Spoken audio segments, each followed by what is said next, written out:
Servus Memmingen! Am Dienstag letzte Woche hatte ich so einen komischen Bauchschmerz, gell? Also, der tat nicht direkt weh, ja? Es war mehr so ein schmerzfreier Schmerz. Ja? Also, ein Ranzerfahrer, ich dachte erst an einen Anflug von Diarrhoe. Ja? Also bin ich aufs Klo. Ja? Aber nichts, gar nichts. Nicht mal viel Wind und nichts. Ja? Da kündigt sich ein innerkörperlicher Politikwechsel an. Gell?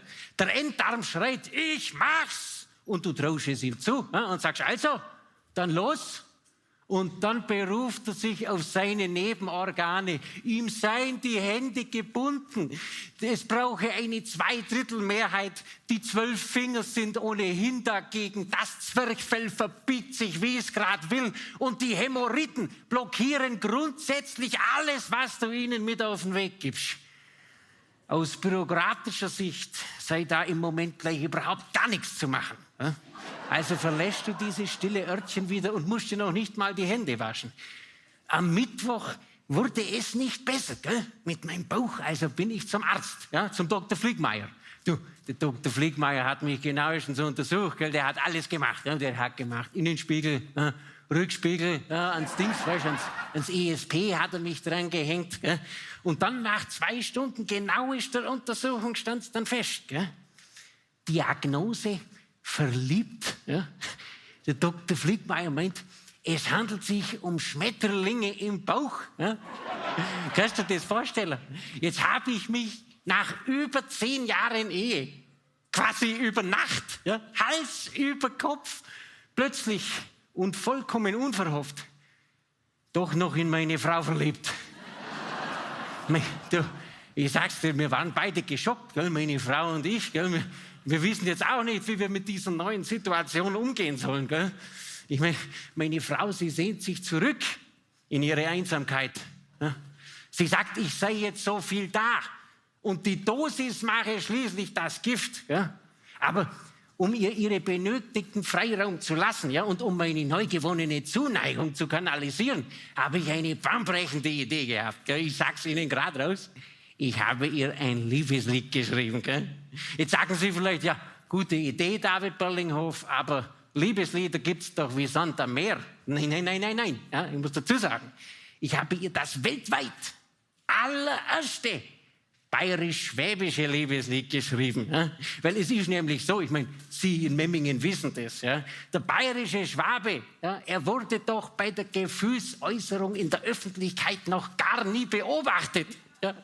Also es ist ähnlich wie beim Pottwal, der sich zur Paarung in ungeheure Tiefen zurückzieht. Man hat's noch nie gesehen. Ja? Ich meine, nehmen Sie mich, gell, als mich meine Frau vor einer Weile fragt, ja, ob ich mit ihr Doktorspielchen spiele. Doktorspielchen, gell? Habe ich gesagt, ja freilich. Gell? Habe sie erst mal 2 Stunden vorm Schlafzimmer warten lassen. Gell? Ja. Nein, weißt du, Entschuldigung, ja? Entschuldigung, die ist doch nicht privat versichert. Gell? Nein, aber ich habe mich extra für Sie, ja, in die tiefsten Tiefen meines Gefühlsozeans hervorgewagt, ja, und habe ihr das weltweit erste bayerisch-schwäbische Liebeslied geschrieben und das würde ich Ihnen jetzt vorspielen. Ja. Ich muss Sie allerdings vorwarnen. Ja. Dieses Lied, es ist unglaublich romantisch. Ja. Also, wenn Sie mit Ihrem Partner da sind, ja, nehmen Sie sich bei der Hand, ja, oder nehmen Sie sich ein Zimmer. Also, es sind wirklich... Es kann bei diesem Lied alles passieren. Ne? Also es wird unglaublich romantisch gleich. Vielleicht können wir die Saalbeleuchtung ein bisschen an die romantische Grundstimmung anpassen, die hier gleich entsteht. Dann spiele ich es Ihnen jetzt vor. Das weltweit erste bayerisch-schwäbische Liebeslied.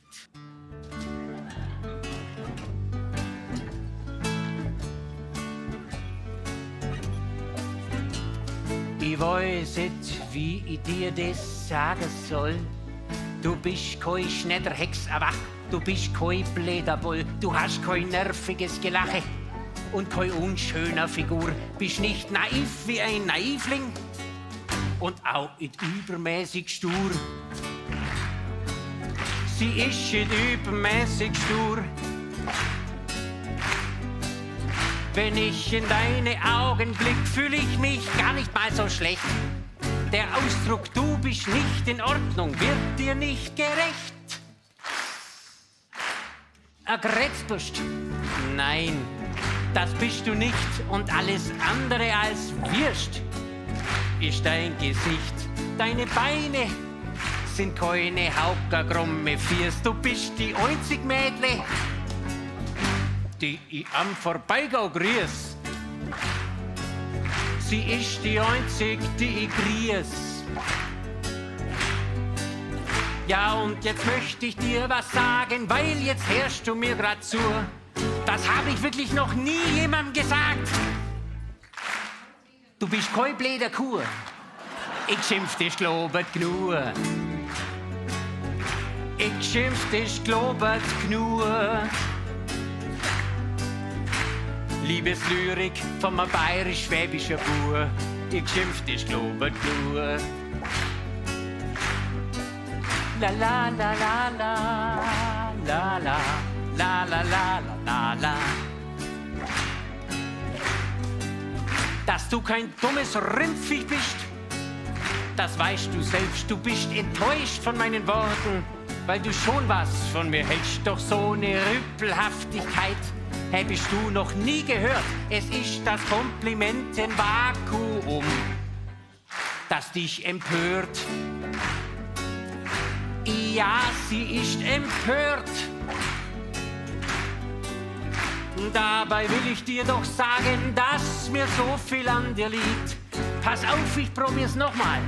Gleich hab ich's hingekriegt. So, jetzt pass auf, jetzt kommt die bayerisch-schwäbische Charmoffensive. Du haust mich um mit deinen Glotzböbel. Ich merk dein großer Zeh. Du bist Premium, Baby. Mindestens BMW. Charaktermäßig bist du eine hammergeile Sau. Ich hau dein Ex-Freund gefragt. Und der sagt es auch. Dein Ex-Freund sagt das auch. Und wenn ich mir uns vorstelle, dich und mich als altes Paar, dann fühlt sich das stabil an. Und drum mach ich dich jetzt klar. Aber Schatz, wo gehst du hin? Warum geht sie? Das war doch romantisch. Ich schimpft war globet nur. Ich schimpft war globet nur. Jetzt ist sie weg, der bayerisch-Schwab hat wieder seine Ruhe. Ich schimpft war globet nur. Ich schimpft ist globet nur. Ich schimpft ist globet nur. Liebeslyrik von einem bayerisch-schwäbischen Bauer.